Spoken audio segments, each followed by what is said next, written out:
नमस्कार शेतकरी मित्रांनो, सर्वप्रथम सगळ्यांना जय शिवराय। 28 मार्च 29 मार्च कशी राहिली देखील पहा।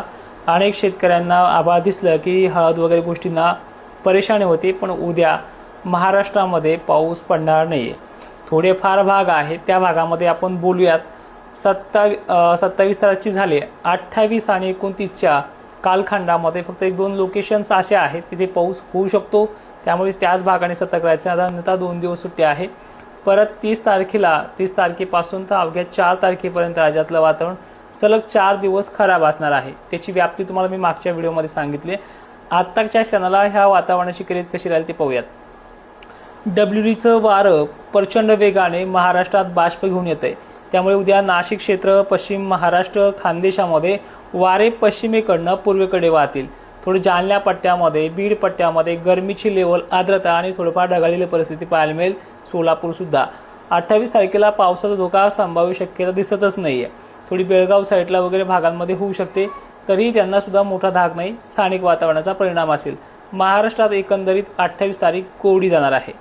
मात्र 29 तारखेला काही लोकेशन्स असे आहेत वाऱ्याबरोबरच 1 दिवस अगोदरच स्थानिक वातावरणाची गडबड करतील। तर तो भाग लक्षपूर्वक आहे का। 29 मार्च ज्यांना सांगतोय किंवा ज्यांच्या जिल्ह्याला सांगितलंच नाही त्यांनी चिंता करू नका। माझं नाव आलं नाही, माझ्या जिल्ह्याचं नाव आलं नाही, अजिबात चिंता करू नका। असेल तर मी तिथे बोलतो पहिल्यांदाच, ठीक आहे। नाशिक क्षेत्रामध्ये, अहिल्यानगरमध्ये, छत्रपती संभाजीनगरमध्ये ढगाळ वातावरण व्हायला सुरुवात होईल। वारे प्रचंड जोरामुळे असल्यामुळे हे स्थानिक वातावरण देखील पांगायला सुरुवात होईल। पण 29 तारखेला मालेगाव सारख्या, साक्री सारख्या आणि नाशिकच्या उत्तर भागामध्ये परवाच्या डेटला थोडी अडचण आहे, स्थानिक वातावरणाची भीती आहे। पर्सेंटेज 5च एवढे आहेत, वाऱ्यामुळे ते सुद्धा कमी होऊन जातील। मात्र 28 आणि 29 तारीख जेमतेम राहिल्यामुळे अनेक भागांमध्ये स्थानिक वातावरणाचा प्रभाव हा कमी होतोय। सगळ्यात महत्त्वाचे अजून एक सांगतो की बऱ्याच शेतकऱ्यांना माझे अंदाज आवडतात, पण ते लाईकच्या माध्यमातून कळतं की 2000 शेतकऱ्यांना ते आवडतात। तर तुम्हाला माझे अंदाज आवडत असतील तर लाईक करा, कारण की बऱ्याच शेतकऱ्यांपर्यंत ते मेसेज पोहोचतो। तर 29 तारखेला जर काही लातूर भाग बघितला, अहिल्यानगर भाग बघितला, सांगली सोलापूर बघितला, इकडे वाशिम वगैरे भाग बघितला, तर या भागामध्ये स्थानिक ढग येतील। पावसाची शक्यता ह्या 29 तारखेलाही फारशी म्हणावी अशी नाहीये, मालेगाव वगैरे भाग वगळा तर आता 30 तारीख सगळ्यात महत्त्वाची आहे। एका रात्रीमध्येच बाष्प महाराष्ट्रामधील सकाळपासून खानदेशला, नाशिकला, छत्रपती संभाजीनगरला ढगाळलेली परिस्थिती होईल आणि वारे पूर्वेकडनं पश्चिमेकडे वाहतील। अचानकच मराठवाडा आणि विदर्भात हे पश्चिमेकडे पूर्वेकडे वाहणारे वारे लगेच 30 तारखेला चेंजेस करतील। पूर्ण वातावरण हे ढगाळलेलं असं अंधूक, गरमीची भाप। कोकण किनारपट्टीला ह्या दिवशी पाऊस आहेच। खानदेश, धुळे, जळगाव, नंदुरबार, छत्रपती संभाजीनगर, अहिल्यानगर, बीड जिल्हा, सोलापूर, तुळजापूर, जे काही पंढरपूरचे भाग आहेत, बुलढाणा जिल्हा याच तारखेला आहे। त्यानंतर अकोला ह्याच दिवशी आहे थोड्याफार प्रमाणामध्ये। विदर्भातला बुलढाणा बऱ्यापैकी आहे, जालना आहे, छत्रपती संभाजीनगर आहे, लातूर आहे, परभणी आहे, बीड आहे, वाशिम पण आहे। ही 30 तारीख खूप महत्त्वाची असणार आहे ह्या जिल्ह्यांसाठी।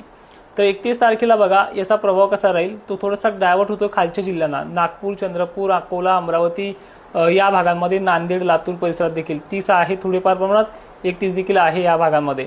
वारे घटकात पश्चिमेकडनं, दुसऱ्या दिवशी पूर्वेकडनं 29 पासून सांगतोय, तिसऱ्या दिवशी म्हणजे 31ला लगेच दक्षिणेकडनं अशा वाऱ्याची क्रेज आहे।